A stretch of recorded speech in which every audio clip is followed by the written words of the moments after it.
Nurse practitioners and physician assistants. Can they unite? The American College of Clinicians. You are listening to ReachMD, XM 157, the channel for medical professionals. Welcome to the Clinicians Roundtable. I'm Lisa Dandrea, your host, and with me today is Dave Mittman, a physician assistant and visionary for the PA profession. Dave is a past president of the New York State Society of Physician Assistants and was a founder of Clinicians Review magazine. Most recently, he co-founded the American College of Clinicians, an organization of nurse practitioners and physician assistants. Today we are discussing the Union of Nurse Practitioners and Physician Assistants with the American College of Clinicians. Hi, Dave. It's a pleasure to have you on the show. Thank you very much. So tell us, what was your motivation for starting the American College of Clinicians? Well, probably about 3 years ago, maybe a little bit more, there had been a number of PAs and nurse practitioners that worked together on a journal that we did called Clinician Reviews, and it really was the first journal to recognize that both professions needed the same informational needs, and both professions were held to the same level of care, and of course the same level of care that physicians were held to. And we turned around and said the barriers for both professions are really the same. The people that don't like one profession generally don't like the other profession. We saw that insurance companies, other large corporations, managed care industry, all of those places held the same barriers to us providing care to their patients, even in a practice with physicians, and that we could work together to help solve those things. So that was really the common thread that led to the first talking about starting an organization that represented both. All right, so let me clarify. So it's nurse practitioners and physician assistants united and working as a team. Aren't they supposed to be enemies? I guess they are. Very much like MDs and DOs, we both started out with a huge amount of misunderstanding of each other. Certainly PAs are trained more in the medical model, very much like traditional medical school, and NPs are trained in a nursing / kind of medical school model. And there was and still is some ignorance on both sides. What happened was as the 1990s started to blossom, the mid-90s, we saw that the amount of NPs and the amount of PAs that were working together in the same practice or in a larger group practice or in a hospital or in an ER really increased, and we started to realize that we were very close. And if you took off our name tags, and this is really paramount, put us in the same specialty, that you probably could not tell the difference of who was what, and that we were really two professions that started out differently. And again, I'll say it's a lot like MDs and DOs, and took different ladders, and we're standing on the same roof, and now saying, okay, what do we do? Are we friends? We really misunderstand each other? Are we cousins? Or are we really just separate professions that don't have anything in common? And I think we realized we did. And so the last 5, 6, 7, 8 years, the leaders of both professions, or let me put it this way, many of the leaders, have realized that working together for the common good, and the common good in most of this is patient care, and advocating for patients and advocating for each other and advocating for changes in the healthcare system will benefit everyone concerned. So everyone's together as a team. Who serves as the president, a nurse practitioner or a physician assistant? Well, actually, it's a great question. We rotate presidencies. 1 year it's an NP and 1 year it's a PA. This year it's a PA who's been in plastic surgery in New York for about 35 years.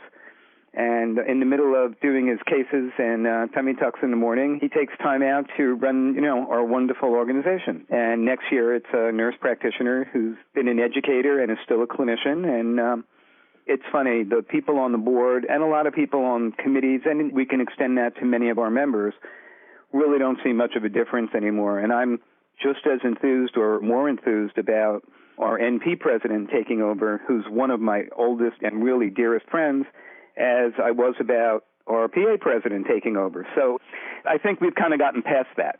What are the short-term and the long-term goals of the American College of Clinicians? Firstly, we're a new organization. We're only 3 years old, so I guess one of our big short-term goals is just membership. After membership and after having some money to get things done, we've really decided that our next step would be teaching physicians that PAs and NPs are not the enemy, and teaching NPs and PAs themselves about each other's profession. There is a significant amount of ignorance from the physician side to what NPs and PAs are about, and then from the actual NPs side as to what PAs are about, and PAs side as to what NPs are about. And if anyone can understand that, we all win a medal, but basically it's really about educating all the people involved in providing health care about what we all do and what we all bring to the table. And after that, our long and short-term goal would be advocacy, and it would be advocating where it's appropriate for changes in patient care, advocating for both professions to decrease the barriers that are put up regarding both of us, be it working in an institution, be it one institution only hires NPs and never hired PAs, or vice versa.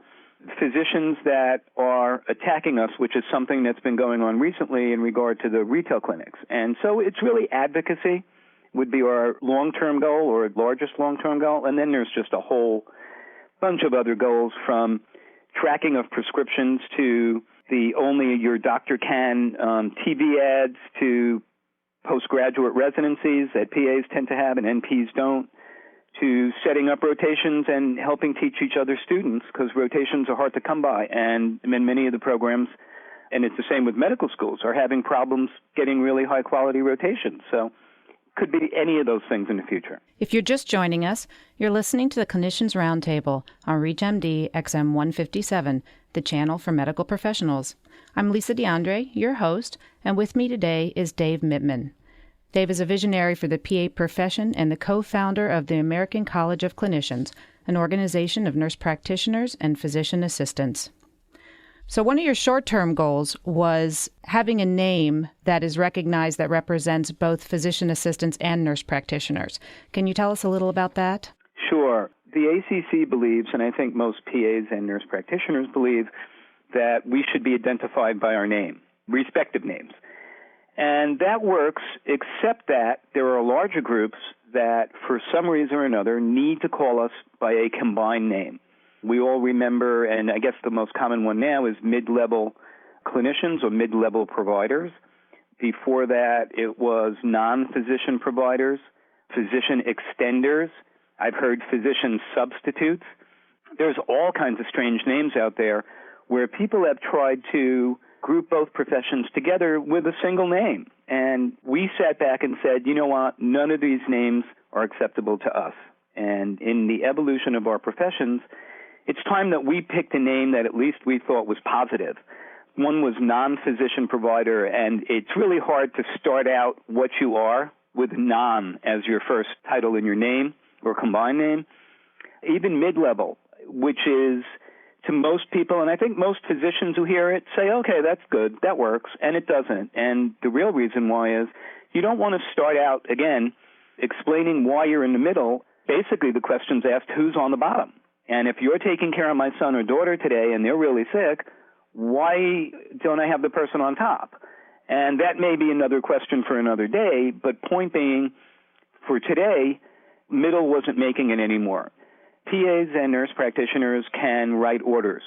Nurses fill them, pharmacists fill them, and yet we don't see those people as being lower than we are. We all believe, truly, that everyone in healthcare has something to bring to the table. And there's not one spoke that holds up the wheel.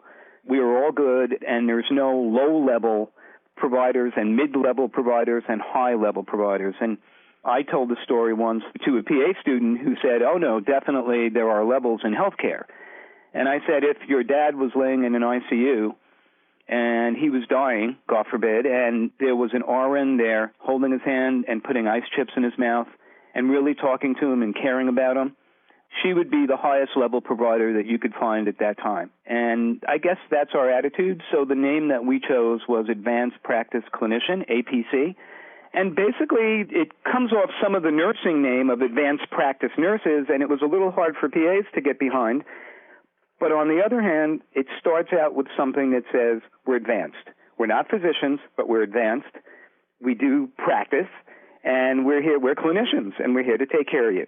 And whatever problems you may have, let's start talking, and let's get past some mid-level and why aren't I seeing the highest level. So that's our rationale for our name change.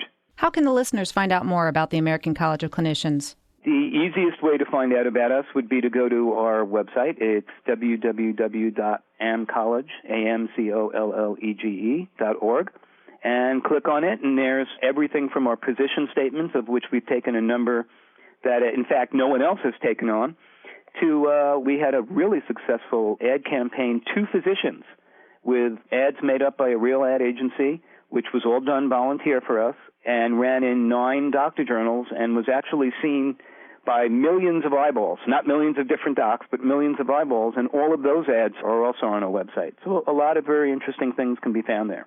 I'd like to thank Dave Mittman, who has been our guest today, and we've been discussing the American College of Clinicians. I'm Lisa Dandrea, and you've been listening to the Clinicians Roundtable on ReachMD XM 157, the channel for medical professionals. We welcome your questions and comments. Please visit us at reachmd.com.